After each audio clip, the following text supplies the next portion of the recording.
The marble hallway of the Grand Hotel gleamed under crystal chandeliers that cost more than most people earned in a year. Marcus stood at the entrance to the penthouse suite, his black suit pressed to perfection, his earpiece connected to the security network monitoring every corner of the building. He had been protecting wealth for 15 years, and wealth, he had learned, rarely surprised him anymore. That changed the moment the elevator doors opened.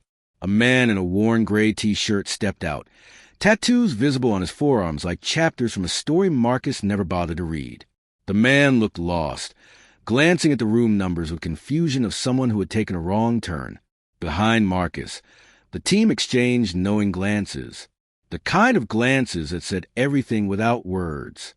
Marcus moved forward with the practiced authority of someone accustomed to removing problems before they became problems. Before the man could take another step, Marcus was there, his body language clear and unmistakable. The message was simple: you do not belong here. The man stopped. He did not seem surprised or particularly offended. He just looked tired. The kind of tired that came from working hard for not enough money and sleeping poorly because of worries that never seemed to fade. "I'm looking for room 3847, the man said quietly. His voice carried no aggression, only purpose.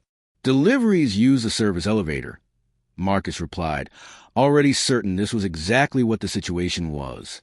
A delivery driver, a maintenance worker, someone from the service world who had wandered into the wrong corridor. "I'm not here for a delivery," the man said. He reached into his pocket slowly, aware of how these moments could escalate. He pulled out a small folded piece of paper. On it was an address and a room number, written in childish handwriting. There was also a drawing of a simple house with stick figures standing in front, and one figure much larger than the others, labeled Daddy. Marcus glanced at the paper. He did not ask questions. He simply gestured toward the corridor, the same gesture he used to dismiss everyone who did not belong. The man put the paper back in his pocket.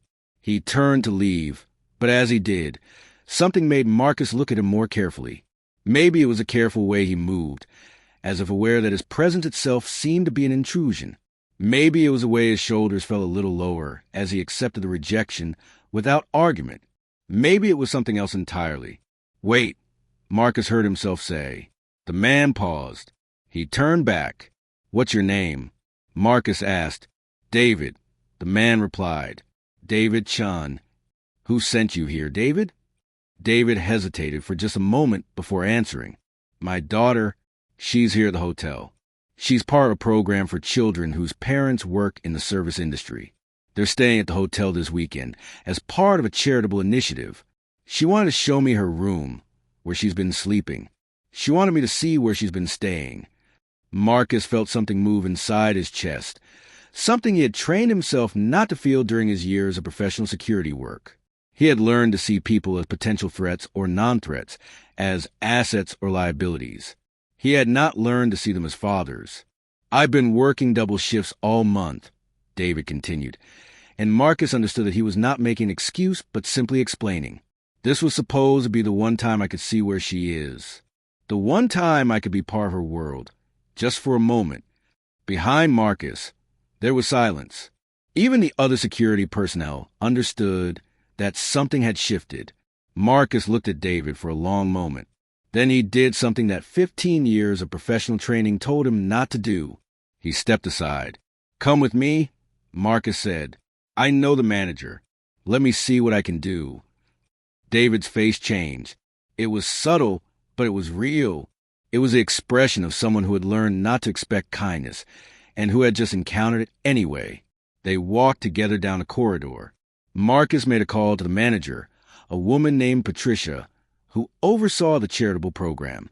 Within minutes, they had access to the room.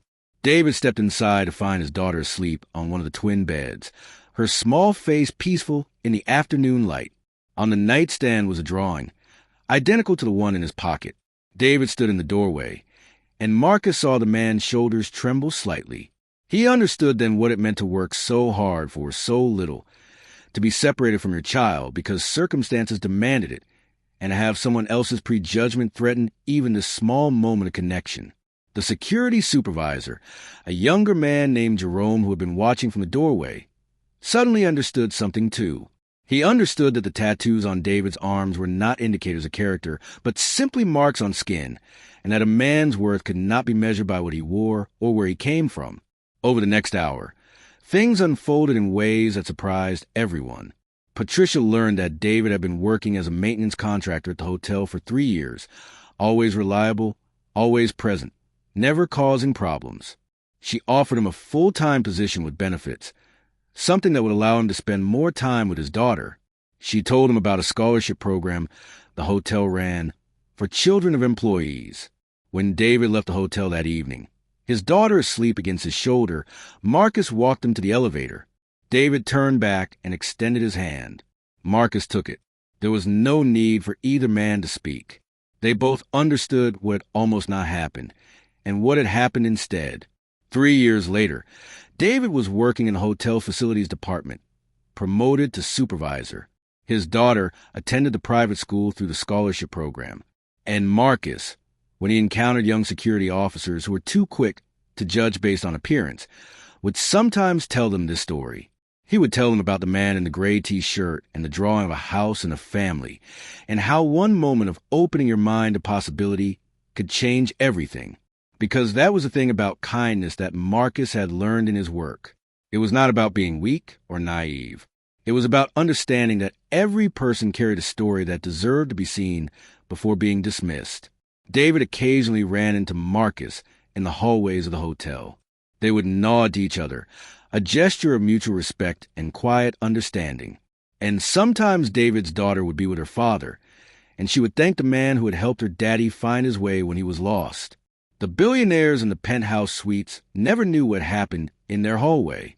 They likely would not have cared. But Marcus knew. Jerome knew. David knew. And in a world where so many moments passed unnoticed and unseen, that was enough. This is the weight of kindness. This is the choice we make every single day. To see people. To give them the benefit of the doubt. To understand that beneath what we can observe on the surface lies a universe of struggle and love and hope that we know nothing about. If this story touched your heart today, I would love to hear from you. Please like this story and share it with someone you care about. Subscribe to hear more tales of human kindness and second chances. And in the comments below, tell me about a time when someone saw past what was obvious